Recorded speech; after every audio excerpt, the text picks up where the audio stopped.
Hello and welcome to SEGA News Bits. I'm Barry, with me is George. Hello everybody.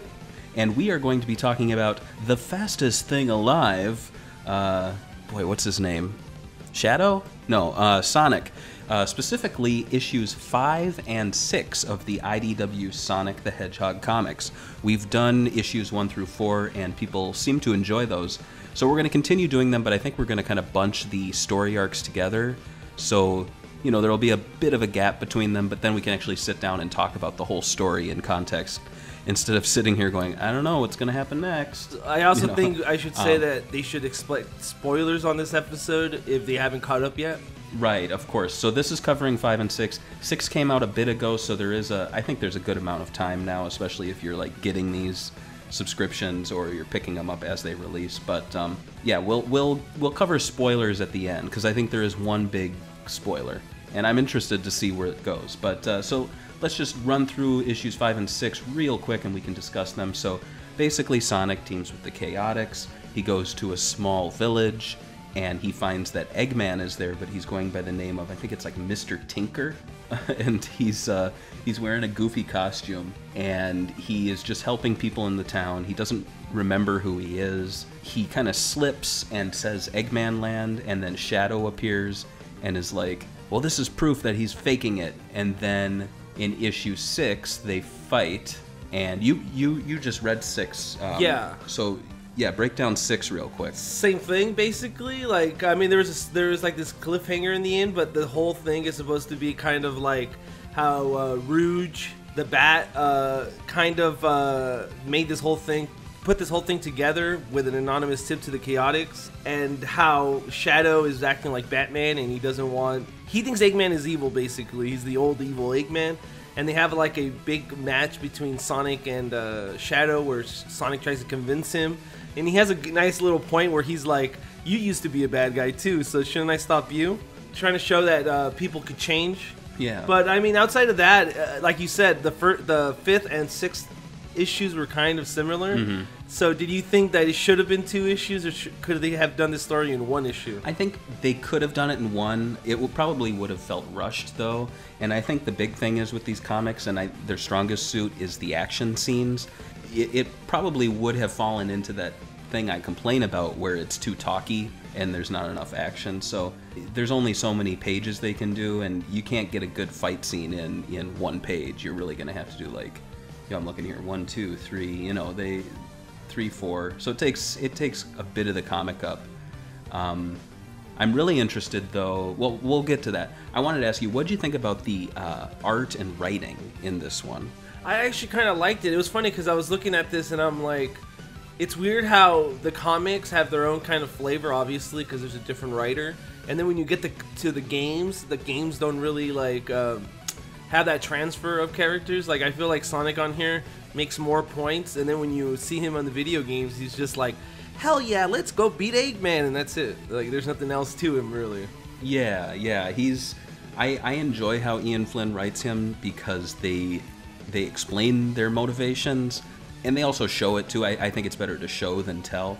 But, you know, there's a great scene where it's him and Shadow, like you mentioned, and Sonic, you know, brings up that Shadow is basically blaming Eggman for something that he's done as well.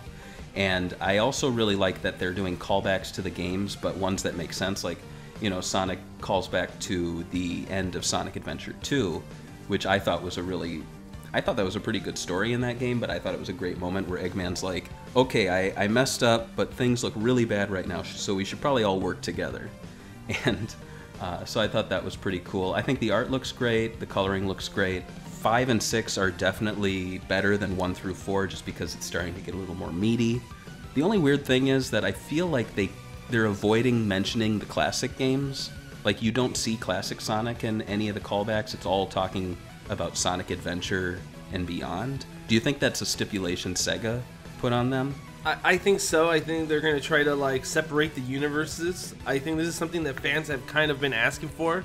Not really classic fans. I don't think they care. But I think a lot of the modern fans just want to have a game just focus on the modern setting that they grew up with, not us. Right.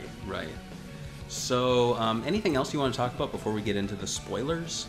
I mean, what do you think about the, I guess, this is technically a different Eggman, right? So, what do you mean, Mr. Tinker? Yeah. So he's supposed to be Eggman who, like, bumped his head and forgot who he was. And So he's like Goku of the Dragon Ball Z, where he, like, hits his head and he forgot to take over Earth. Right. And, you know, in issue 5, which I looked over before we started recording, there is a moment where you see the mystery person in Eggman's chair. So basically throughout this, there is an enemy, but we don't know who it is. And he was like, what are they doing there? Are they chasing my robots, or did they figure me out? And I didn't really understand the context, but here's the spoiler section. So in the last page, it's revealed that Eggman is the villain, which is like obvious but weird because he's in two places at once. And I've been hearing time and time again that issue 7 is going to like have a big, because like Ian Flynn and all the people working on the comics are like, I can't wait to see what people think of 7. It's going to be crazy.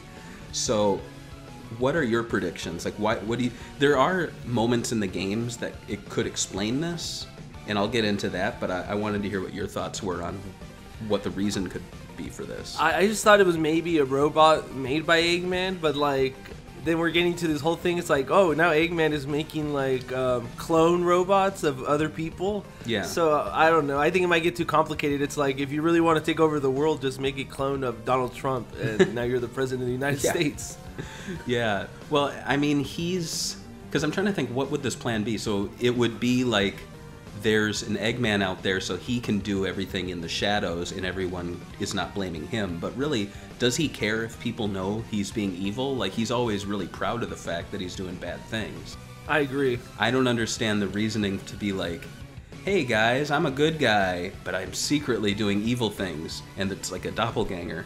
In the games, the only thing I can think of is in Sonic Heroes, there were two Eggmen, and it was Metal Sonic, but he had like T-1000 powers where he was liquid metal and he could become Eggman. So I think it would be kind of cool if he has those powers again and this Eggman like melts and it becomes a Metal Sonic fight.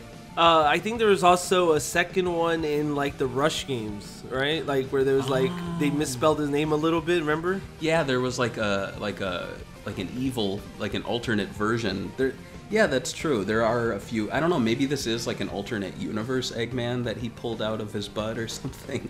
Maybe I would like if they do it in another dimensional like Eggman, and they kind of do this whole thing where I guess they open up to like other dimensions. I mean, they've kind of already mentioned dimensions in Forces.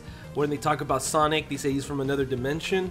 I think it'd be kind of interesting to do like a DC Marvel where there's different Sonic worlds and different personalities for each one. I mean, it might get a little confusing if they do it too much, but if you do it in torrents where it's like, oh, this guy came from this world and this now, and it's kind of like opening up the doors little by little, that could be interesting. But I guess we'll see when the issue finally hits, right? Yeah, and I think, you know, this is like a pretty good direction because I'm actually intrigued to read the next one. It's typically I'm not running to the store on release day to get these, but I'm gonna see when 7's coming out and pick it up on day of because I am interested. And the future arcs are gonna be an Angel Island arc, which I'm really looking forward to. So, and then San Diego Comic-Con, is that coming up? Yeah, that's coming up. Yeah, and they're going to have a panel, so I'm pretty sure some big things are going to be revealed there as well. So what did you guys and girls think about Sonic the Hedgehog IDW issues 5 and 6? Do you like the direction the series is taking? What do you think about the art, the story, the twist? And, you know, if you like our content, check us out on Patreon. You can show your support, you can win prizes, you can get access to exclusive video content, and more. So thanks for listening, and we'll see you next time. There we go.